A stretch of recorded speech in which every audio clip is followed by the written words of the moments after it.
আসসালামু আলাইকুম। প্রিয় দর্শক, যতই দিন যাচ্ছে আমরা নির্বাচনের দিকে অগ্রসর হচ্ছি।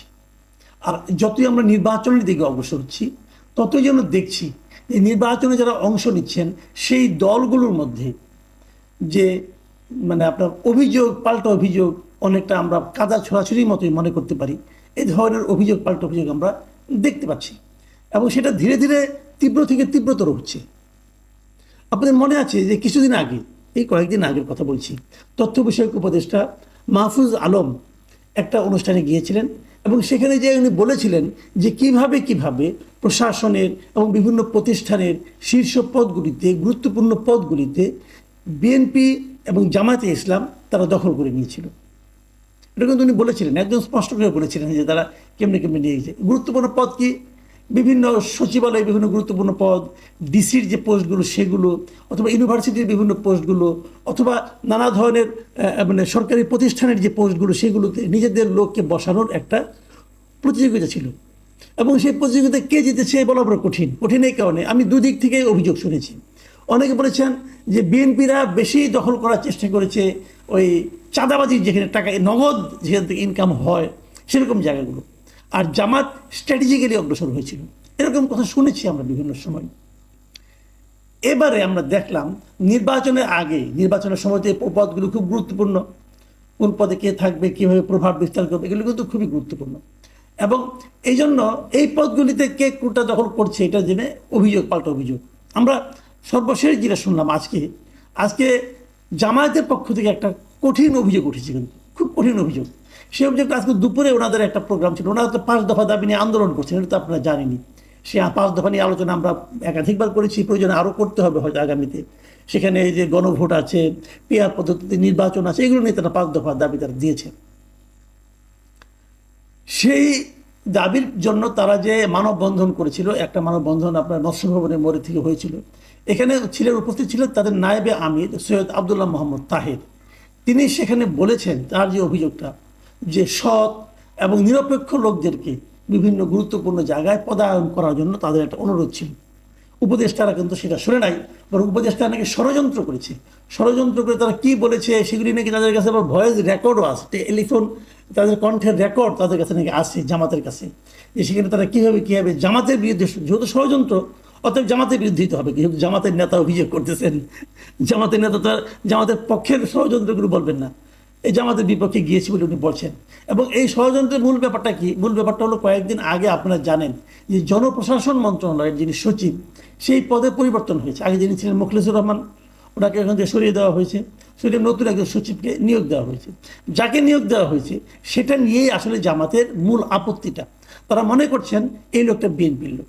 এবং দেখেন উনি এইটা বলতে যে ঠিকই বলেছেন, আগে ওনার এইটা শুনেন, উনি এখানে কি বলেছেন? উনি বলেছেন যে তারা বলেছেন যে সৎ ও যোগ্য লোককে বসানো, তারা যে বলেছিলেন যে ওই পদটা যেন সৎ এবং যোগ্য লোককে দেয়। কারণ জনপ্রশাসন বিষয়ক যে সচিব, ওনার হাতে কিন্তু অনেক গুরুত্বপূর্ণ কাজ থাকে, কারে কোথায় নিয়োগ দেওয়া হবে, বিশেষ করে নির্বাচনের সময়। তো সেখানে তাহের সাহেবের বক্তব্য আমরা বিষয়ের সঙ্গে লক্ষ্য করছি, আমাদের সঙ্গে কথা বলার একদিন পরেই এমন এক ব্যক্তিকে সেখানে নিয়োগ করা হয়েছে যার অতীতের দুর্নীতির ইতিহাস অনেক লম্বা। সে একটি দলের প্রতি পরিপূর্ণভাবে অনুগত এবং বিভিন্ন সময়ে একটি বিশেষ দলের ছাত্র ও রাজনৈতিক সংগঠনের বিভিন্ন পোর্টফোলিওতে দায়িত্ব পালন করেছে। এই হলো তাদের অভিযোগ, যে এই লোকটা একসময় একটি বিশেষ দল, মানে বোঝা যাচ্ছে বিএনপি কথা বলা হচ্ছে, তাদের বিভিন্ন অঙ্গ সংগঠন এবং তাদের মূল দলেও নাকি তার একটা পোর্টফোলিও ছিল বলে তাহের সাহেব অভিযোগ করেছেন। এখন এই অভিযোগটা করতে যে এর সঙ্গে নাকি আপনার উপদেষ্টারা 4 জন না 5 জন উপদেষ্টা, ওনার বলে আমি স্পষ্ট করে ওনার পড়ে শোনাই, উনি বলেছেন সরকারের 4 থেকে 5 জন উপদেষ্টা একটি বিশেষ দলের পক্ষে সব নিয়োগকে নিয়ন্ত্রণ করে একটি দলীয় সরকারে পরিণত করার চেষ্টা করছে। মানে ওনাদের দাবি হলো যে এই সরকারটাকে একটা দলীয় সরকারে পরিণত করছে এই সরকার। কোন দলীয়? ওনার দল তো না, তাহলে বিএনপি দলীয়, তাই তো হবে। আপনারা মনে করেন কয়েকদিন আগে যখন নাকি সেই জুন মাসের বৈঠকটা লন্ডনে না হয়েছিল, হওয়ার আগে বিএনপি কিন্তু পাল্টা অভিযোগ করেছিল যে এই সরকার একটা দলের পক্ষে অনুগত হয়ে যাচ্ছে। তারা অবশ্যই এনসিপিকে সরাসরি বলেছিল এবং তারা দুইজন উপদেষ্টার, তিনজন উপদেষ্টার পদত্যাগ পর্যন্ত চেয়েছিল। এই তিনজন উপদেষ্টাকে পদত্যাগ করতে হবে। ওই তিনজন উপদেষ্টাকে পদত্যাগ করেছেন না, করেনি, তারা এখন ওখানে আছেন। তাহলে দাঁড়ালোটা কি? যে একটা সরকার, এই সরকারের নিরপেক্ষতা নিয়ে এখন সবাই প্রশ্ন করছে। জামাত প্রশ্ন করছে, ইসলামী আন্দোলন প্রশ্ন করছে, বিএনপি প্রশ্ন করছে, এনসিপি তো আরো বেশি, ইদানিং এনসিপি আরো বেশি বিপ্লবী, তারাও সরকারের উপর আনহেপে যে সরকার ঠিক মতো চলছে না। তাহলে এই সরকার একটা নিরপেক্ষ নির্বাচন কি করে করবে? কারণ এই সরকারটার উপর তো যে রাজনৈতিক দলগুলো অংশ নেবে তাদের আস্থা নাই, তারা সবাই তো অভিযোগ করছে।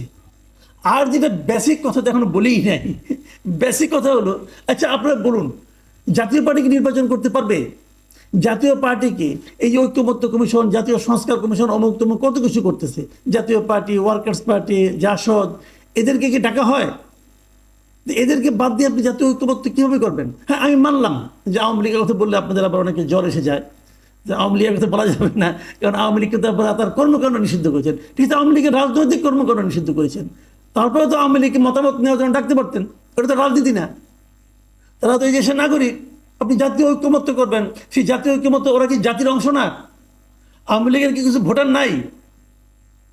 আওয়ামী লীগের যা ভোটার আছে, আমি তো আপনাকে গ্যারান্টি দিয়ে বলি, বিএনপি ছাড়া বাদ বাকি সব দল মিলালে তো আওয়ামী লীগের সমান ভোট হবে না। আওয়ামী লীগের ভোটারদের যে কি কোনো গুরুত্ব নেই এই নির্বাচনে। দেখেন, একটা নির্বাচন যখন হয়, সেই নির্বাচনে পার্টি কয়টা বলুন তো, পক্ষ কয়টা?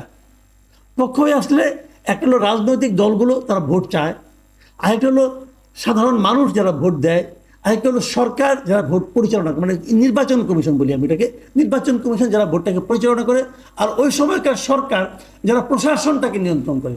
মূলত এই চারটেই কিন্তু এই পক্ষ। এবং এই চার পক্ষের মধ্যে সবচেয়ে গুরুত্বপূর্ণ পক্ষ কোনটা? সবচেয়ে গুরুত্বপূর্ণ পক্ষ হলো জনগণ, যারা ভোটটা দেয়। তাহলে যে লোকগুলো নৌকা মার্কায় ভোট দিত এতদিন এবং এখনো দিতে চায়, তো তাদের জন্য আপনারা কি রাখছেন? কিছুই রাখেন না। কিন্তু আপনি আমাকে বলেন, অনেকে বলে যে ইদানিং অনেকে বলতে শুনি যে না, যারা আওয়ামী লীগের ভোটার আছে তারা ভোট দিতে পারবে। যারা ভোট দিতে যদি পারে তাহলে নির্বাচনে অংশ নিতে পারবে না কেন? যে লোক ভোট দিতে পারে সে কি ভোট চাইতে পারবে না? তাকে আপনি ভোট চাইতে দেবেন না, তা তো আপনি দিচ্ছেন না। আচ্ছা, আরেকটা কথা বলি, ধরা যাক আপনার একটা আইনের মধ্যে আছেন, আইনের বাইরে আমি কিছু বলতে পারবো না, বলবো না, আইনের মধ্যে আছেন যে আওয়ামী লীগের রাজনৈতিক কর্মকাণ্ড আপনারা স্থগিত করছেন, এর আফটার এফেক্ট কী হবে সেটা অন্য হিসাব, ওই আলোচনা আমি যাচ্ছি না আপাতত।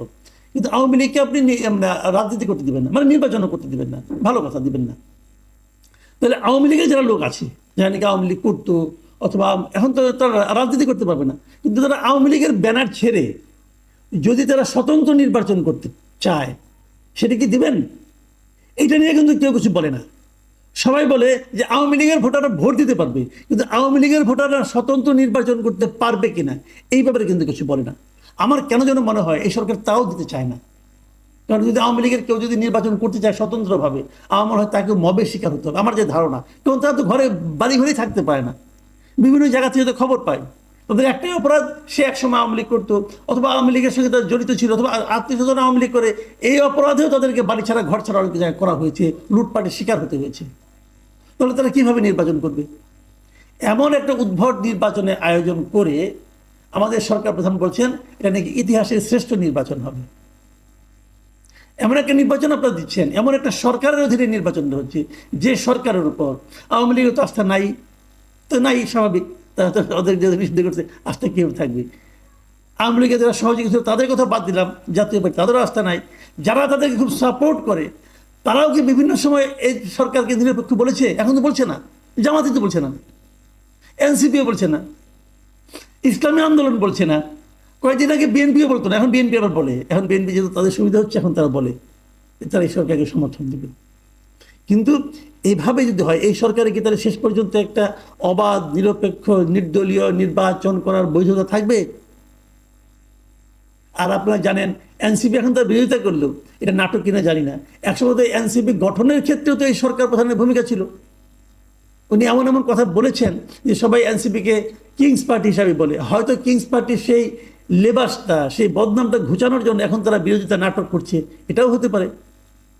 সব মিলিয়ে যে নির্বাচনটা আগামীতে আসতে যাচ্ছে, সেই নির্বাচনটা কতটুকু অবাধ, সুষ্ঠু এবং গ্রহণযোগ্য হবে জাতীয়ভাবে এবং আন্তর্জাতিকভাবে, এটা নিয়ে কিন্তু আমার যথেষ্ট সন্দেহ আছে। আর এখনকার যে